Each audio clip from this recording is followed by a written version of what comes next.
Romans chapter 2, verse 4 to 5. King James Version. Or despisest thou the riches of his goodness and forbearance and long-suffering, not knowing that the goodness of God leadeth thee to repentance? But after thy hardness and impenitent heart treasurest up unto thyself wrath against the day of wrath and revelation of the righteous judgment of God. Bethsaida, house of fishing. The name of one or possibly two cities in the New Testament. Bethsaida, which was later called Julias, was situated 3 kilometers 2 miles north of the Sea of Galilee and east of the Jordan River. The name Julias was given to it by the Turk Philip in Luke 3:1 after Julia, the daughter of Caesar Augustus. In the wilderness near Bethsaida, Jesus fed the 5,000 and healed the multitudes. It was also in Bethsaida that he restored sight to a blind man. The Gospels of Mark, Luke, and John seem to speak of another Bethsaida, which was the home of Philip, Andrew, and Peter, and perhaps of James and John. This city was situated northwest of the Sea of Galilee in the fertile plain of Gennesaret, near Capernaum in the province of Galilee.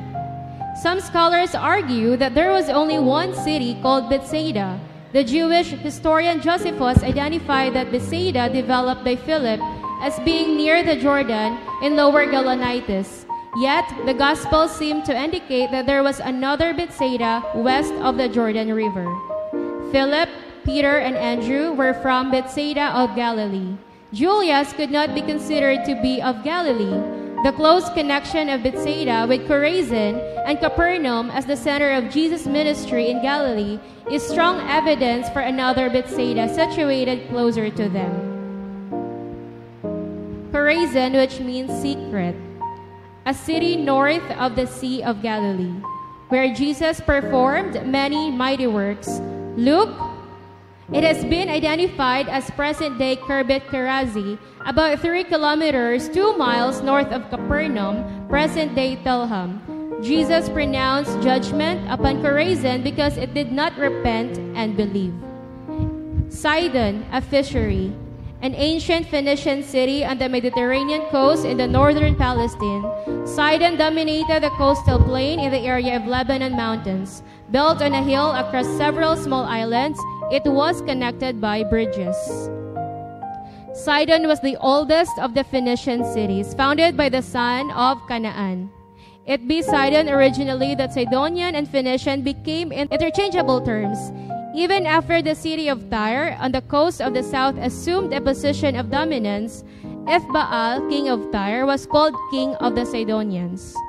After the Israelites settled the land of Canaan, Sidon was near the territory of Zebulun and Asher. But the tribe of Asher failed to drive out the inhabitants of Sidon. This indicates something of the strength of the city. Sidon, however, frequently was destroyed by foreign invaders during the next several centuries, but it was rebuilt following each defeat and restored to a position of prominence. By the time of Alexander the Great in the 3rd century BC, Sidon was still a major Phoenician city. Alexander was received by the Sidonians as a deliverer, and they assisted Alexander as he besieged their neighboring city of Tyre. Later, under Roman rule, Sidon was given the privilege of self-government, which it enjoyed during New Testament. Not only did the city of Sidon resist the efforts of the tribe of Asher to inhabit that region, but it also oppressed Israel during the period of the Judges. Once they were settled in the land, the Israelites began to worship the gods of Sidon, including their chief god Baal, but especially Ashtoreth, the goddess of fertility. Ethbaal, the king of Sidon, was the father of Jezebel, who was mainly responsible for introducing the worship of pagan gods into Israel. The people of Sidon came to Galilee to hear the preaching of Christ and to be healed by his touch. Jesus even went to the borders of Tyre and Sidon, where he healed the Syrophoenician woman's daughter.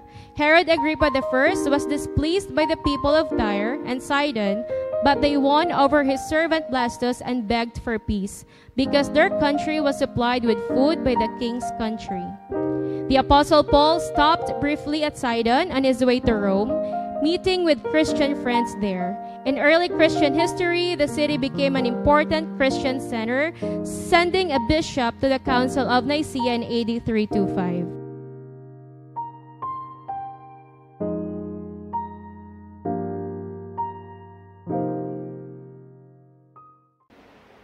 Sa nagapadayon ta sa pagtuon, because I am so honest about this topic of mystical union. Ang Ginoo nagasupply sing mga material nga diin nag-amat-amat na discovery sa kinaiya nga kaaway sa mystical union. Ano ni nga kinaiya? Is the word impenitence. Kung ari di nga kinaiya, bisan ano kadako ang ato natun-an sa mystical union, it will result to nothing. Bisan ano ka knowledgeable kita, bersikulo by bersikulo, hindi maka-epekto sa aton. Nakadumdum ko sa isa ka sincero nga tao nagsiling siya. Siling siya, yesterday I was clever, so I want to change the world. Di bala nga ang mga politiko, he want to change the world. He wants to change the system, political system sa isa ka nasod by means of political nga gitawag pamagi. And that is the sign of cleverness. Among nasiling pa niya, yesterday I was so clever, so I want to change the world. Pero sa naglambot ang enlightenment, naglambot ang kapahayagan, naglambot siya sa gitawag attachment kay Kristo Jesus. Sa hindi lahog-lahog nga gitawag relasyon kay Kristo Jesus, nagbaliskad ang iyahandong. Instead nga din siling pa niya, yesterday I was clever, so I want to change the world. Sa dira nga may kaangtanan sa kay Kristo Jesus, siling pa niya, today, I am wise. Today, I am wise, so I changing myself. Today,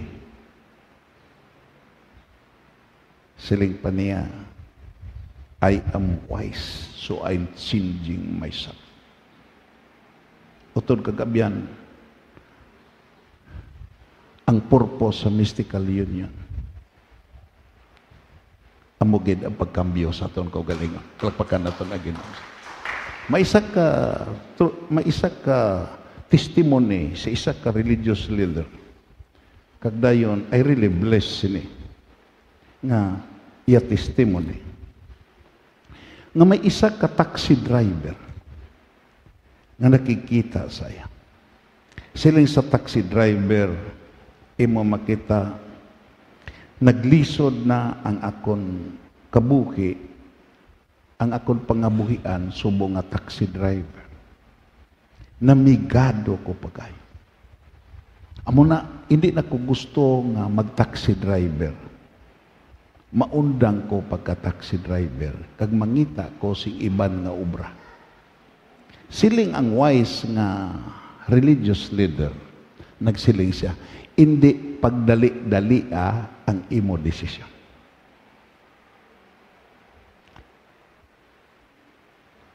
Sunda ko, kag hindi pagtig-a ang imo panghuna-huna, kag tagipusoon, kag balatyagon.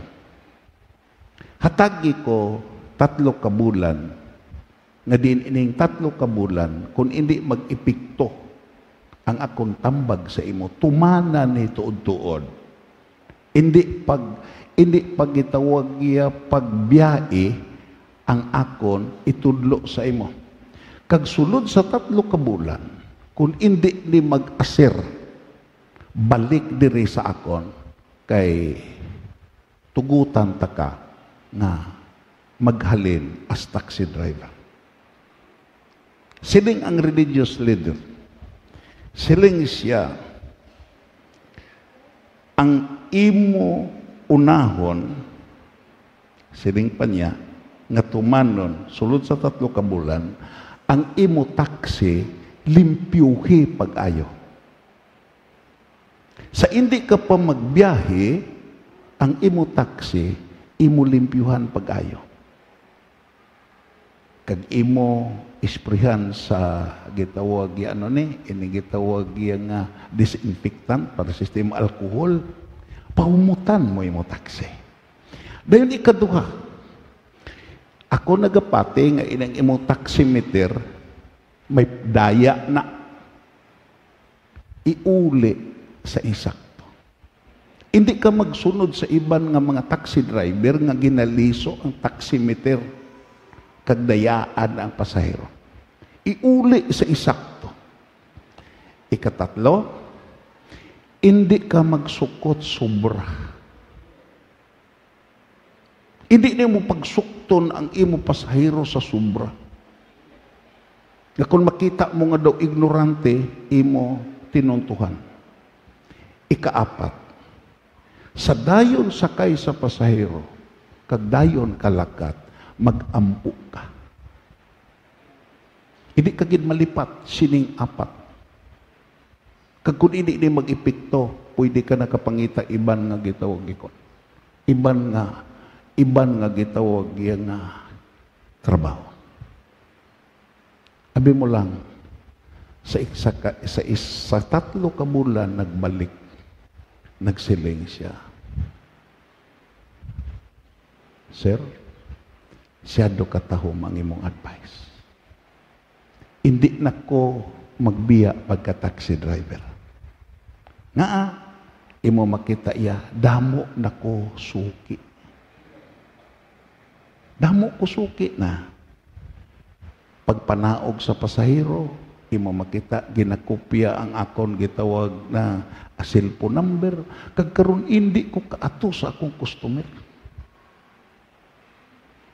Nga, gapangita sila sa akon tungod kay ako, hindi dayaan.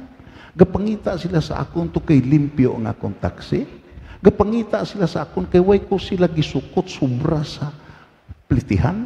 Kag ang pinakatahom, sir, nga natabo amo ni, nalipay sila sa akon nga dayong halin sa pagbiyahe. Nagampo kami. Giampuan ako na ako mga pasahero. Kakaroon hindi na ko maghalin. To kay halin karon isa ka tuig may taxi na ko nga kaugalingon. Pagpaka na to na Ginoo. Amo na ang benepisyo kung magkambyo na ang kabuhi sa ta. Everybody say amen. Nga ano ning impenitence? Nga amo ning kaaway sa mystical union? To kay ang word nga impenitence, anong kahulugan sini? Hardness of feeling, mind, and will. Sa dira may attachment ka sa Ginoo, kung ang imo balatyagon tig-a ang imo pangunahuna sa pag-intindi, bisan pa naintindihan mo, kag hindi ni manaog sa imo kabubuton, kutob lani sa imo hunahuna, kutob lani sa imo paminsaron, tukay ang gitawag nga impenitence, imo makita iya related na sa imo kabubuton. Ito bisan pa nabatian mo, bisan nabatyagan mo, kung ang imo kabubuton hindi mag-execute, way binuhatan nga matabo. Plakpakan na ito na Ginoo. Kag dayon stubbornly refusing to change one's opinion or course of action. Ito ko, makasili ka karon nga nagpabilin ko karon, amo lang ko gihapon. Nga daway pagkambyo sa akong kabuhi. Daw ginatak-an ako sini nga kabuhi. Daway ko nalambot as Christian because of the words impenitence. Amo na nga sincero gi ko nga hindi lang kamo, hindi ka mo magpati nga, hindi ka mo magtuo nga way ko gaantos ini. Tanan taga-antos. Tungkol kay, hindi ta malulunda. Hindi ta anghel.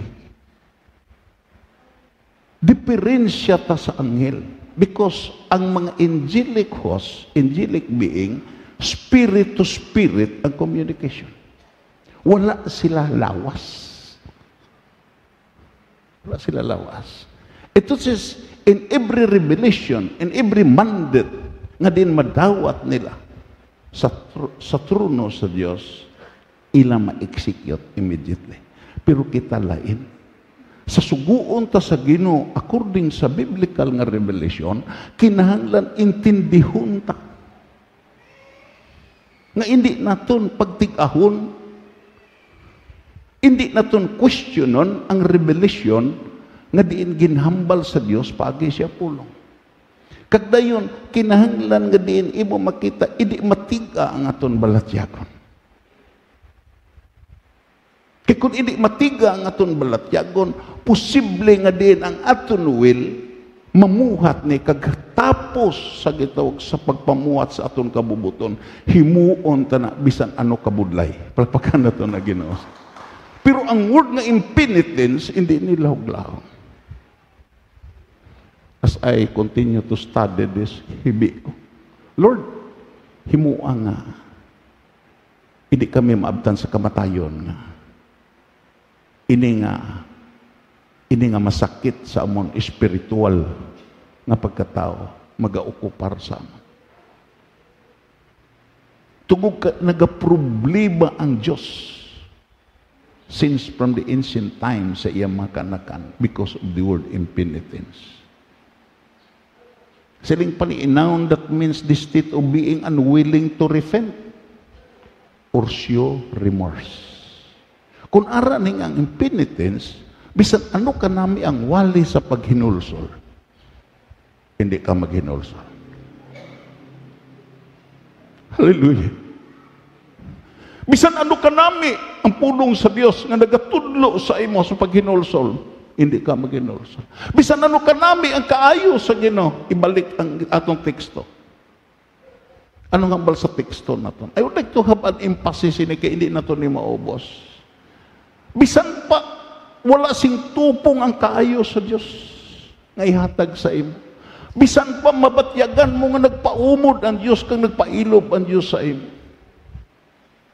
Bisan pa nga nakahibalo ka gid nga maayo ang Dios.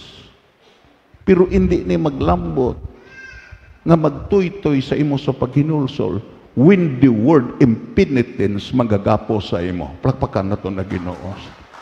Nga, posible nga kung ining gitawag katiga sa tagipusoon, ang tanan nga mga maayo nga mga butang nga imo na eksperyensyahan, ang tanan nga mga maayo nga blessing nga imo gitawag ginhatag sa Dios sa imo makita tamayon mo ini nga mga panalangin because of the problem of impenitence.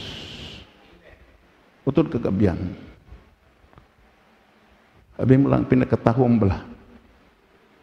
I'm so honest about this. Nga tani, subong ka kita-kita tadi sa kalibutan sa atong simbahan, makita-kita po tatos langit. Palapakan na ito na gini. Katahong bala kon mga kalag na ta magkumustahanay patatos langit. Amo na ang aton gihimo karon. Hindi na ni religious struggle. Para sa akon hindi na ni. Even sa nagdidikit kami dito sa 10 milyon nga balay sa Amerikano. Dira ang mga maestra. Dira ang mga imbitado. Dira ang mga pastor nagtambong sa dedikasyon. Pero isa sa emphasize na ko nga kamatuoran. Kalipatan ta ng reliyon. Siguruhon ta ang aton kaluwasan. Pagpakan na ito na Ginoo. Tungkol kay, what does a man profit that he shall gain the whole world but lose his own soul? Ano ganan siya niya? Kung maangkon niya, mapresidente siya sa Amerika, mapresidente siya sa Pilipinas, ma-prime minister siya sa Israel, mangin gitawag siya poderoso siya nga tao di sa Pilipinas, na angko niya ang tanan nga kamanggaran, kung ang kalag niya madisgrasya. Amo na nga, atong gitinguhan. At the utmost diligent devotion and attention to the particular requirement sa mystical union, atong gitinguan nga someday katahom bala nga makita-kita ta dito sa langit. Palapakan na ito na Ginoo. Wala ito bala. 5 bala before we move further. Anong hambal? Nga hindi mapuslan ang kaayo sa Ginoo sa ato. Basta kung ta, ugaling, matig-agid ang inyo, kag hindi mahinulsulon ang inyo tagipuso. Kag what is the consequences? Gani, basta kung ta, ginadugangan mo ang imo silot sa adlaw nga ipahayag ang kaakig sa Dios kag sa iya matarong ang pagkuko. As I study this passage, hindi problema ang kasalanan, hindi problema ang pagkasugarol, hindi problema ang siyabo, hindi problema ang gitawag niya inom, hindi problema ang tanan nga sala. Ini tanan madispunihan kung hindi matig-a ang imo tagipuso. Hallelujah. Mula silig pa ni Apostol Paul, kung mabatian mo ang akong tingog, mabatian mo, hindi gid pagtiga ang imo tagipuso. Hallelujah. Kagdayon, padayon ta. Mukadto ta sa biblical example. Pulong sa Ginoo sa Mateo 11:22-24. Ang mga banwa nga hindi magtuo kay Jesus. Pagkatapos sadto, naghambal si Jesus batok sa mga banwa sa diin naghimo siya sang madamo nga mga milagro, tungod kay wala sila maghinulsol sang ila mga sala. 21. Nagsiling siya, kaluluoy kamo nga mga taga-Corazin, kaluluoy man kamo nga mga taga-Betsaida, kay kon ang mga milagro nga akon ginhimo sa inyo, ginhimo ko sa Tyre kag sa Sidon, dugay na kuntani sila nagsuksok sang sako, kag nagbutang sang abo sa ila mga ulo, sa pagpakita nga nagahinulsol sila sa ila mga sala. Gani, dumduman ninyo nga sa adlaw sang paghukom, mas labaw pa nga silot ang mabato ninyo sang mga taga-Tyre kag taga-Sidon. Kag kamo nga mga taga-Capernaum, nagahuna-huna nga dayawon kamo bisan didto sa langit, pero sa impyerno gid kamo itagbong. Kay kon ang mga milagro nga akon ginhimo sa inyo, ginhimo ko sa Sodom, kuntani Sodom ara pa hasta subong. Gani, dumduman ninyo nga sa adlaw sang paghukom, mas labaw pa nga silot ang mabato ninyo sang sa mga taga-Sodom. Brother and sisters, you must think it over and over again. Sa Betsaida mala, diri nagpakaon ang Ginoo. Nagahimo sa sindalagko nga mga milagro. Hindi ilahog-lahog nga mga milagro. Jesus performed mighty works. Hindi ordinaryo nga mga milagro ginin sa sini nga mga lugar. Pero ano ang naani sa Ginoo? Ano ang iyan na harvest? Pagka sinalikway. Pagka hindi matinuon. We are not worthy to receive the blessings of God. Hindi ta worthy gani nga nakalambot ta sa mga katuigan karon. Hindi gani ta worthy nga buhi ta kantod karon. Pero tungod kay ang Ginoo nagsagod sa aton, nagtatap sa aton, naghatag sa aton sa supernatural nga hindi na naton ko kaisa maintindihan ang iya pagtatap kapag sagod sa aton. Pero ini nga pagsagod sa aton, pagtatap sa aton, mangin useless ni kung aton hindi naton tig-akon tadyapon ang aton balatyagon. Kung imo lang taon diri, rin ikon. Dito sa gitawag ikon. Dito sa gitawag, what is impenitence is.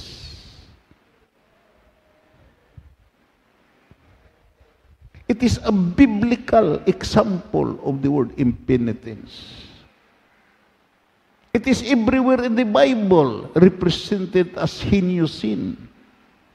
Hindi nilahog-lahog nga sala. Kung ikaw magpatiga ka,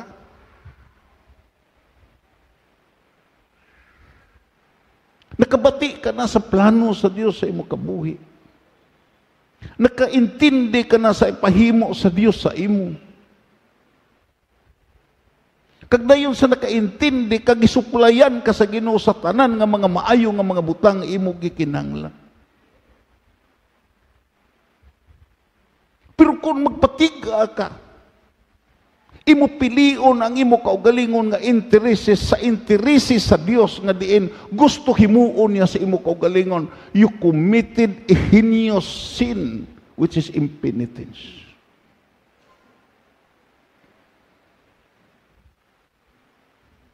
Here or elsewhere, impenitence is represented as the most aggravated wickedness. What is the word aggravate? Aggravated wickedness. Heinous sin. Aggravated wickedness.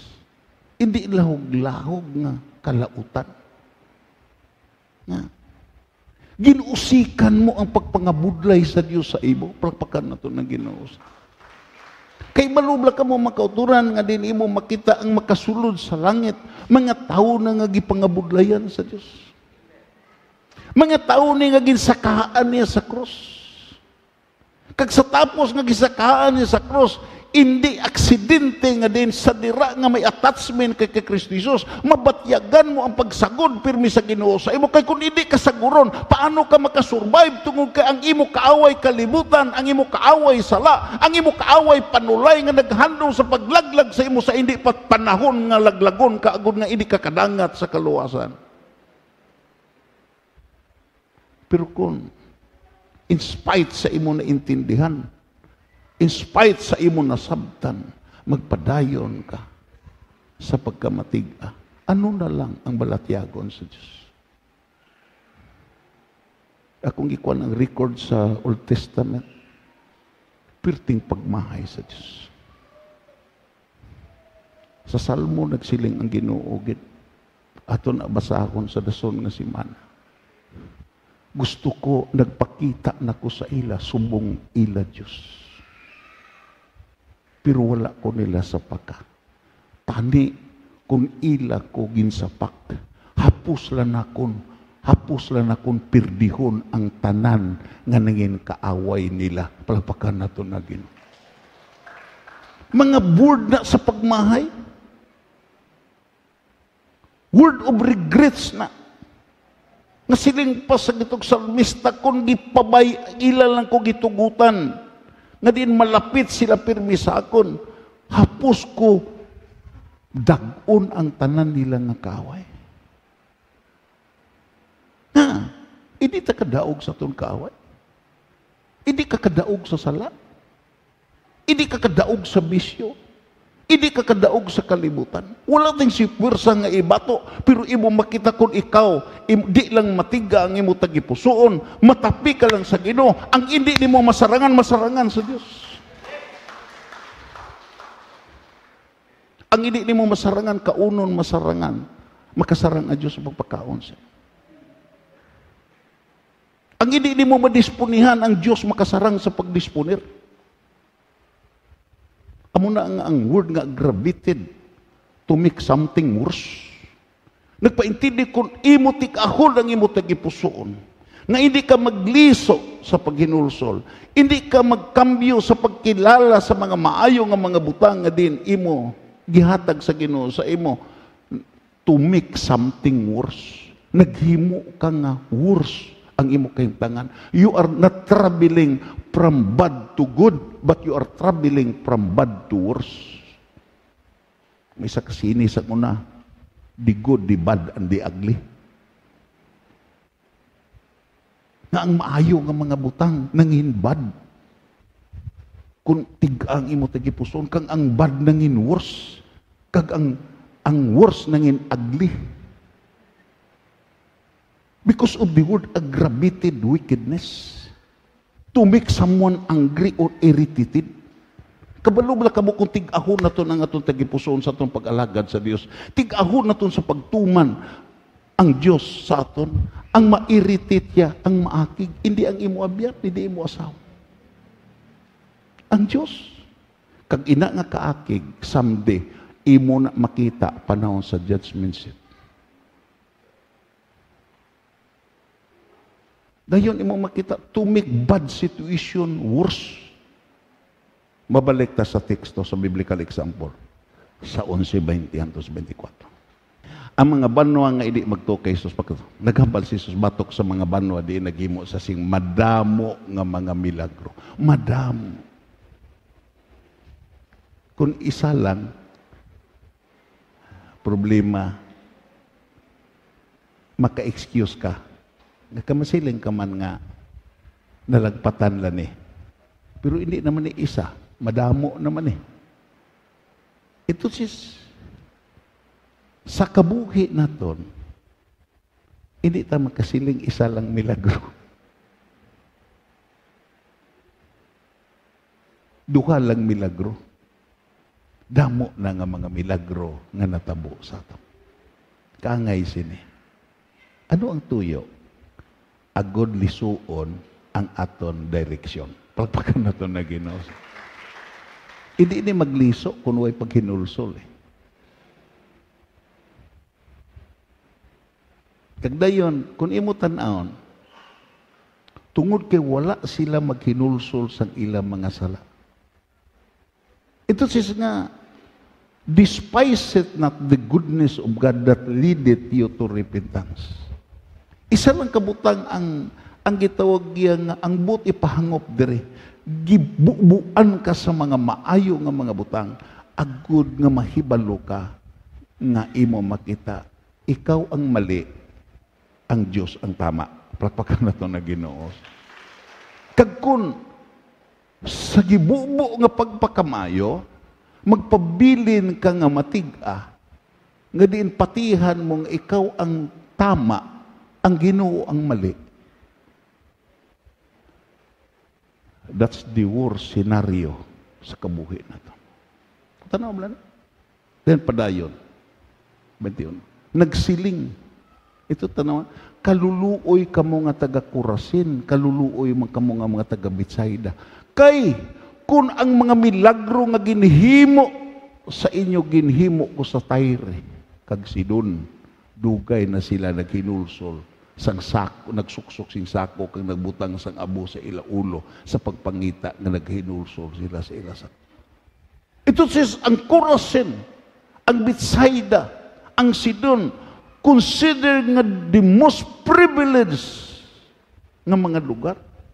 Tungod kay ang gihimo kag ipabatyag sa ilang nga mga milagro, ang giperform nga mga katingalahan, waay ni iperform dito sa Tyre kag Sidon, hangtod nga nalaglag sila. Siling paningin ni Jesus, kung gihimo, ini nga mga tao, kung naka-experiensya lang, sa na-experiensyahan ninyo, hindi na ni sila magdumili pa, kundi imo makita, magliso ni sila sa pag-alagad sa Diyos. Pero wala sila. They were considered as less privileged people. Kamu, most privileged people, kamu nga nakasinati, sila po na nakaproblema lang sa inyo, siling padigin ni Jesus. Huwag kamu nagliso sa inyo direksyon pag sa paghinulso. Padayon ng pagbasa. Gani dumduman ninyo nga sa adlaw sa paghukom, mas labaw pangasilot ang mabato niyo sa mga taga-Tyre kag taga-Sidon. Dasima dyan. Dimensional gali ang silot nga din batunon naton someday. Dako gali nga gitawag iya kastigo kag gitawag niya, silot ang mabaton sa tao nga din imo makita nagbaton, nagtestimony, nagpahayag, gitawag nagsugid sa kadam-an nga ang Ginoo may nahimo siya kabuhi kag katapusan ang nahimo sa Ginoo nanginway pulos. Kay way niya nabalusi ang Dios sa isakto nga pagbalos paagi siya binuhatan tungod kay matiga ang iya tagipuso. Tawalan, you must be honest about this word.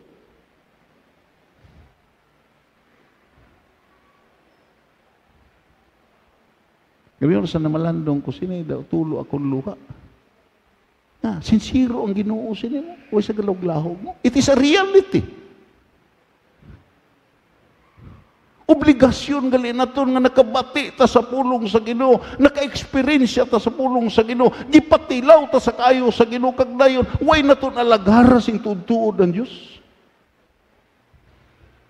Nagapabilin ta sa direksyon nga hindi iya sa Dios. Imbis nga ining mga maayo nga mga butang nga din ginhatag sa Ginoo sa aton, nga nagapaisog sa aton sa pag-alagad siya sa tunga sa mga pagsulay, sa tunga sa mga kapipitan, sa tunga sa mga kabudlayan, tungkol kay nahibal-an naton nga sa tunga sa kabudlayan kag sa mga kaksisitan, ara ang Dios padayon nga naghatag sa aton sing maayo nga mga butang. Kay gusto sa Dios nga anihon niya ang iyagin pangga sa aton nga mga maayo paagi sa pag-alagad nga tuod-tuod. Doblang hambal na kung sa inyo, ko galog-lahog sa to. Tuod to, hindi to himo-himo. May kuring ko sa balay. Binsagod ko to. Magtanaw lang sa ilaga, nga gadlagan-lagan dara sa balay. Duway pakialam sa ilaga. Gisagod ko siya para sa ilaga. Ako lang ipabayan kay basi amigo niyang ilaga. Nag-abyanay sila sa ilaga. Nagbarkada sila sa ilaga. Ang nasuban ako naman ang akong pakaisa nga, siguro ang distansya, halin diri sa balay at tulang po ang tiyanggi dito. Nagkanto sa balay. Noy, imo ni kuring? Ako kuring. Pirti manukob sa ilaga sa balay.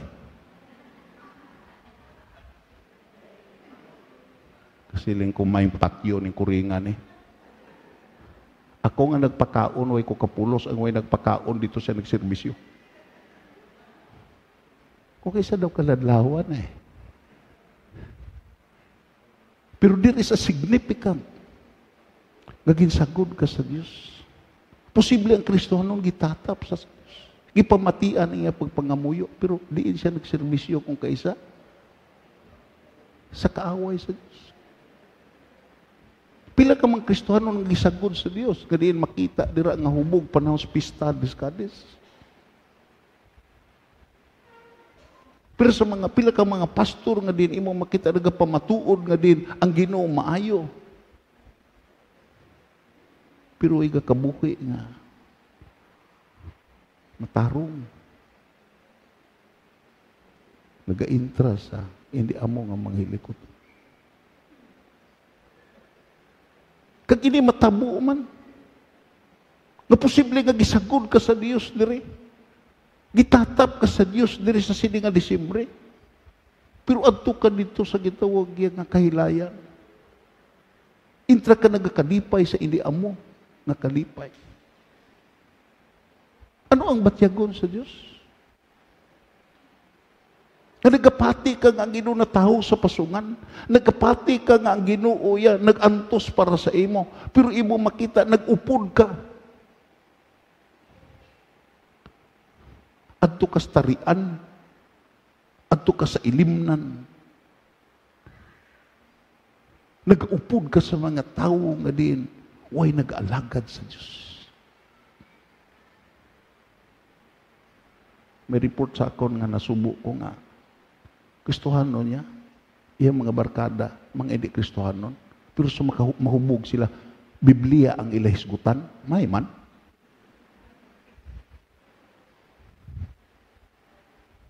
Pero, is that, amo bala na ang handom sa Ginoo sa ato? Ano nga kahuyanan sa Dios nga mabatyagan niya kung maghimo ta sila?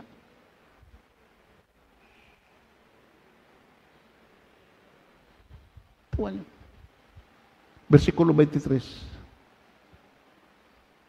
Kag kamo nga mga taga-Kapernaum, nagahuna-huna nga dayawon kang mabisan dito sa langit. Amo ni problema.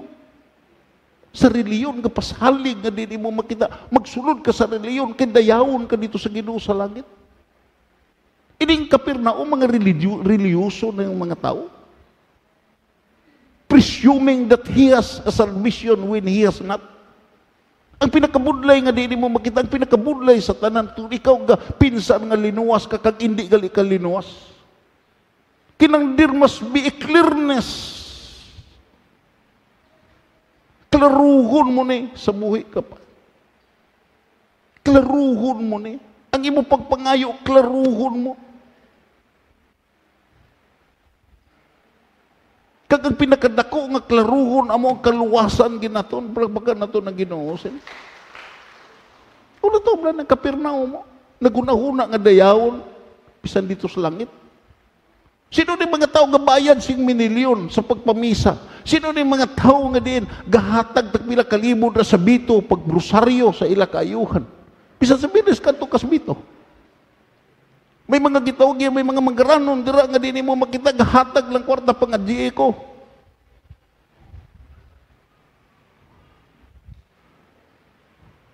Gapati nga din mo makita ang pagpangamuyo sa ila, pagpangadji para sa ila, amo nang gitawag pamaagi nga kung sila kwaon sa Ginoo dayawon sila dito sa langit. Wis na kay balo nga ang kaluwasan niya, personal mo ning attachment sa Ginoo, pagbagan personal mo ning relasyon sa Dios, personal mo ning kaangtanan sa Dios. Hindi di imo kay makita yang hindi ka magpati nga din imo makita may paaman ning reliyon. Ang reliyon niya, sa tapos na nga din maka-encounter ka sa Ginoo. Klaruho di mo ang imong relasyon sa Diyos. Ulo tablan. Pero sa impirno gig kamo igatagmong. Sino naghambal sini? Religious leader? Sino naghambal sini? Mga propeta? Hindi. Ang naghambal sini, amo ang nataw sa pasungan, ginbitay sa cross, gilubong kag nabanaw kag ato karon sa langit. Palakpakan nato na Ginoo sini. Siya ang katapusan nga mag-aprobar. Kay kun ang mga milagro nga akon ginhimo sa inyo, ginhimo ko sa Sodoma, kun tani ang Sodoma ara pahasta subong. Way ka binutig ang Ginoo sini. Kung ang milagro na ito, ang nakon nga ginhimo sa inyo, gihimo na ko sa Sodoma sa Kagumara. Ang Sodoma Kagumara din ay masunog. Hasta karon na rin. Ano ka mo kapribiliyo nga mga tao? Ano ka mo gitawag yung mga tao nga nakabatyag sa pinaka-ultimate nga blessing sa Diyos? Pinaka-ultimate nga pagpalangga sa Diyos. Kaya ang hindi magpadayag ang Ginoo kung hindi niya ni palangga ng mga tao. Kadumdum ko sa kaagi bala ni Judas. Kunin mo lang taon niya.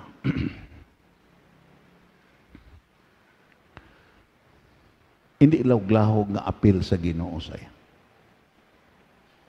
Damo sa mga teori na tungod kay Judas. Pero kung basahon nimo ang katapusan nga panihapon, makita nimo ang pagpalangga gid sa Ginoo kay Judas. Hindi na to ni makita sa kultura sa Pilipinas. Makita lang na to ni kung aton tun-an ang katapusan nga natabo according sa Jewish nga culture. Ano ang katapusan? Si Judas gipatuslo sa baso nga giimnan ni Ginesus. Abi mo lang sa mga rabay, kung gitawag sa iya mga disipulo, suno sa gitog record sa rabbinic nga kasaysayan. Kung ako gani nga magtutudlo kung rabay, hatagan ta ka tion, pribiliyo, nga ituslo mo ang tinapay sa baso nga akong giimnan. Amo na nang gitawag ya pinaka-ultimate nga gitawag ya relasyon nga gitanyag sa rabay sa iya disipulo. Basahan ninyo ang Biblia. Gipatuslo si Judas. Katapusan nga apil sa Ginoo. Siling pa siya sa kateologyan pagpatuslo. Isa sa mga butang buot ihatag sa Ginoo sa nga ideya nga kambyuhon ang iya buko nga di mayo. Paagi sa paghigugma nga waay gitanyag sa 11 ka apostoles. Kag ang kasaysayan nagsiling. Si Judas desidido na gid. Tungod sa katig-as at tagipuson, desidido na gid. Waay na kung sa karabaw pa, hindi na siya maharaw. Waay na makaharaw sa iya. Kaglantawa ang kasaysayan. Basa ang kasaysayan. It is your assignment. Sa tapos nga diin ang apilar sa Dios sa iya pagi sa ultimate nga manifestation sa gugma. Nakita sa Ginoo nga hindi sa magliso. Nagsiling ang Ginoo, tumana na lang ang handom sa imo tagipuso. Tumana ang ara sa imo tagipusoon. Kaglantawa ang dason nga bersikulo. Si Judas na naog sa gangitong-ito nga kagabion palayo kay Kristo Jesus kag siya mga kaupdanan. Utod kagabyan, hindi ta mga Judas. Mga tao ta nga gitudloan sa pagpasalamat. Mga tao ta nga gitudloan sa pagdayaw. Mga tao ta nga gitudloan sa pagsimba. Nga kung ang aton gitog na eksperyensyahan nga mga maayo nga mga butang, na eksperyensyahan naton nga mga pagpakabayo kag bendisyon sa Dios. Nagtalupangod ta nga mabalusan naton na Dios paagi sa aton mga paghimaya kag pagdayaw sa dalayaon gid ang Dios. Kag ang Ginoo magpakamaayo ang tanisap.